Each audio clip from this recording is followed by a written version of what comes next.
आजच्या व्हिडिओमध्ये मी तुम्हाला फुल पफ स्लीव्स कशी बनवायची ते दाखवते आहे। तर स्क्रीनवरती तुम्हाला मेजरमेंट दिसत आहे।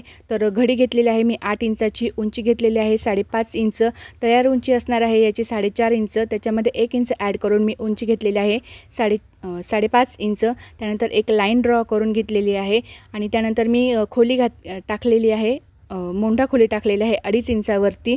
त्यानंतर 1.5 इंच आतमध्ये घेऊन फिटिंगसाठी अशी तिरकी लाईन आखून घेतलेली आहे। तर मी तुम्हाला आता पुन्हा एकदा इथे मेजरमेंट दाखवते। उंची घेतलेली आहे 5.5 इंच, त्याच्यानंतर घडी घेतलेली आहे 8 इंचाची, त्याच्यानंतर खोली घेतलेली आहे 2.5 इंचाची, 1.5 इंच आतमध्ये फिटिंगसाठी घेऊन अशी एक तिरकी लाईन आखून घेतलेली आहे। आणि आता मी तुम्हाला आहे ना आकार कसा ड्रॉ करायचा हे दाखवते। त्याच्यासाठी मी वेगळ्या कलरचा खडू घेतलेला आहे जेणेकरून तो तुम्हाला व्यवस्थित दिसेल। आपल्याला 1 इंच स्टार्टिंगला सोडून त्यानंतर आपल्याला असा माशाच्या आकाराचा शेप देऊन घ्यायचा आहे जेणेकरून खूप छान आणि व्यवस्थित आपले ब्लाउज जे आहे ते फिटिंगला बसेल।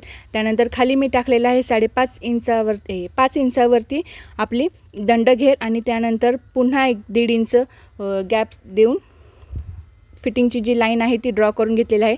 आणि त्यानंतर आपल्याला करायची आहे आता इथे कटिंग। तर तुम्ही बघू शकता मी अशा प्रकारे इथे कटिंग करून घेतलेली आहे। तुम्ही हे सगळी प्रोसिजर हळूहळू करू शकताय, एकदाच बघितल्यावरती हे लक्षात येणार नाही, त्यासाठी तुम्ही सारखा व्हिडिओ बघा। आणि तुम्ही बघू शकताय हे जे मधलं अंतर आहे, जो मासोळीचा आकार आलेला आहे तो आपल्याला 1 इंचापर्यंतचा घ्यायचा आहे। आणि हा आहे फ्रंट भाग आणि हा आहे बॅक भाग। तर जेव्हा आपण आता बाही जोडायला लागू तेव्हा तुम्हाला कळेलच की फ्रंट कोणता असतो आणि बॅक कोणता असतो। तर बघू शकता असं सोप्या पद्धतीने आता मी हे अस्तरवरती कट करून घेतलेलं आहे। त्यानंतर आपल्याला घ्यायचे आहे ब्लाऊज पीसचे असे 2 पीस घ्यायचे आहेत कट करून।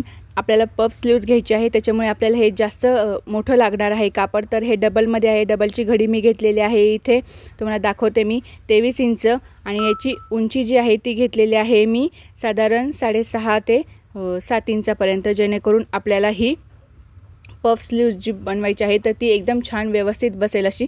तर बघू शकताय मी इथे 6.5 इंचाची घेतलेली आहे, तुम्ही 7 इंचापर्यंत पण घेऊ शकताय। जर मोठी बाही असेल तर तुम्ही जास्त देखील घेऊ शकताय।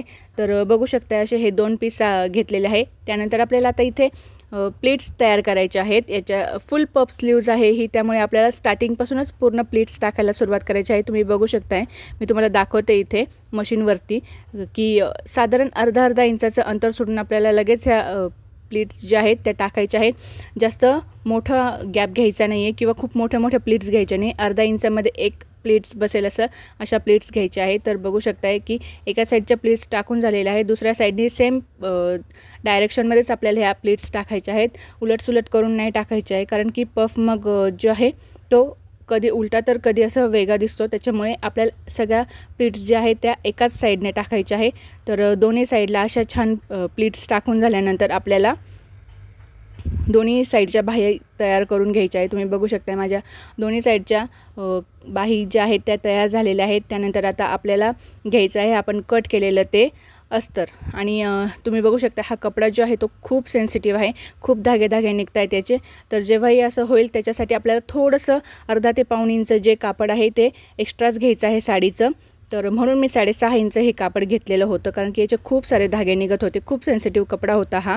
आणि बाही ठेवताना आपल्याला पुढचा आणि मागचा जो भाग आहे तो व्यवस्थित करून घ्यायचा आहे। कधी जे नवीन शिकणारे असतात त्यांच्याकडनं ह्या चुका होतात आणि ते एकाच साईडच्या दोघंही बाह्या तयार करून घेतात। त्याच्यामुळे तुम्ही जेव्हा पण बाही बनवाल तेव्हा व्यवस्थित लक्षपूर्वक ही गोष्ट बघून मगच बाही स्टिच करा, किंवा तुम्ही असं नंबर टाकून घेऊ शकता त्याच्यावरती, लेफ्ट राईट असं दोघंही जे आहे ते टाकून घेऊ शकताय। त्यानंतर मी इथे साडीचा एक काठ घेतलेला आहे, तुम्ही बघू शकताय त्याला मी असं मधून कट केलेलं आहे, जास्त मोठं नाही लावायचं आपल्याला बॉर्डर, त्याच्यामुळे मी हा मधून कट करून घेतलेला आहे। त्याच्यानंतर त्याच्यावरती मी अस्तर ठेवलेला आहे आणि आता याला मशीनवरती असं स्टिच करून घेत आहे। तुम्ही बघू शकताय खूप इझी आणि छान डिझाईन आहे, हे पटकन होणार आहे। त्यानंतर याला आपलं छान फिनिशिंगनी कट करून घ्यायचं आहे।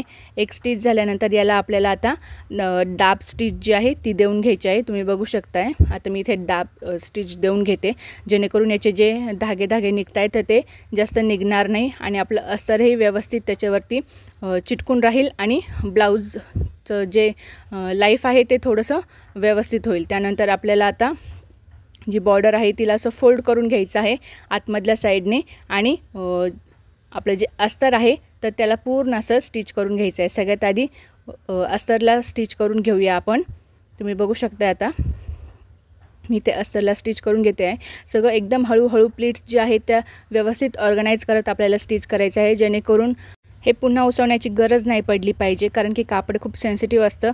जेव्हा असं कापड असतं तेव्हा प्रयत्न करायचा की एकाच वेळेस सगळं काम होऊन जाईल.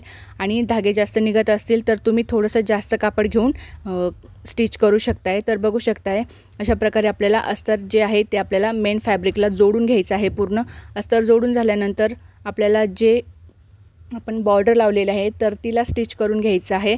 आणि थोडं हळूहळू करा, आरामात करा, काही घाई नाही आहे. थोडा जास्त वेळ लागला तरी चालेल. तुम्ही जर नवीन शिकत असाल तर तुमच्यासाठी ही टिप खूप महत्त्वाची आहे. घाई करू नका, आरामात करा, जेणेकरून फिनिशिंग खूप छान येईल. तुम्ही बघू शकताय आता इथे आपलं अस्तर जे आहे ते कपड्याला जोडून झालेलं आहे. त्यानंतर आपल्याला आता हे जी बॉर्डर आपण खाली लावलेली आहे, जो काठ आपण साडीचा खाली लावलेला आहे, तर त्याला स्टिच करून घ्यायचं आहे. खाली अस्तरलाही देखील मी पुन्हा एक वरतून स्टिच टाकते आहे, जेणेकरून ते निघणार नाही आणि व्यवस्थित छान फिट बसेल. कारण की धागे खूप निघत आहेत, त्याच्यामुळे शक्यता आहे की हे मधूनच एखादं धागा जो आहे तो निघू शकतो आहे आणि उसवू शकतं आहे हे. तर कस्टमरलाही असं वाटायला नको की हे काही बनवून दिलं आहे यांनी. त्यामुळे 2 टिप ज्या आहेत त्या एक्स्ट्रा टाका, बट व्यवस्थित बनवून द्या, जेणेकरून क्लायंटने सुद्धा तुमचं नाव काढलं पाहिजे की वाव खूप छान डिझाईन बनवून दिलेलं आहे असं कापड असताना देखील. तर बघू शकता आता माझं इथे खाली बॉर्डर पण जोडून झालेलं आहे, अस्तर पण जोडून झालेलं आहे. त्यानंतर आपल्याला करायचं आहे कटिंग. तर आपल्याला जे आपण अस्तर जोडलेलं होतं त्यानुसारच आपल्याला हे पूर्ण कटिंग करून घ्यायचं आहे. खाली जे उरलेले सगळे कापड आहे ते पूर्ण काढून टाकायचं आहे. तर बघू शकता अशा प्रकारे आपली ही एक बाही तयार झालेली आहे आणि अशाच पद्धतीने आपल्याला आता दुसरी बाही देखील तयार करून घ्यायची आहे. तर चला मी तुम्हाला दाखवते याचा फायनल लुक. जेव्हा दोन्ही बाह्या तयार होऊन जातात तेव्हा त्या अशा एकमेकावरती ठेवायचा आणि कोणती एक्स्ट्रा वगैरे झालेलं असेल, कुठे थोडंसं कमी जास्त झालेलं असेल तर ते व्यवस्थित मेजरमेंट करून कट करून घ्यायचं, जेणेकरून आपल्याला ती जेव्हा बाही जोडायची असेल तेव्हा प्रॉब्लेम येणार नाही किंवा छोटी मोठी होणार नाही, किंवा काही जरी झालेलं असेल मध्ये तर ते जोडण्याच्या आधीच निघून जाईल. तर असं मध्ये एक नॉच द्यायचा आणि शोल्डरवरती ठेवून व्यवस्थित चेक करून घ्यायचं की आपली बाही बरोबर पुरते आहे की नाही. नसेल पुरत तर थोडंसं कापड जॉईन करायचं आणि पुरत असेल तर वेल अँड गुड.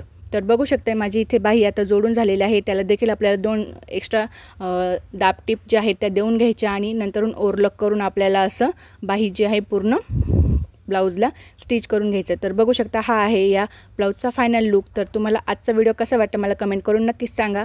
व्हिडिओ आवडला असेल तर लाईक, शेअर, सबस्क्राईब करायला विसरू नका. भेटूया लवकरच, तोपर्यंत बाय.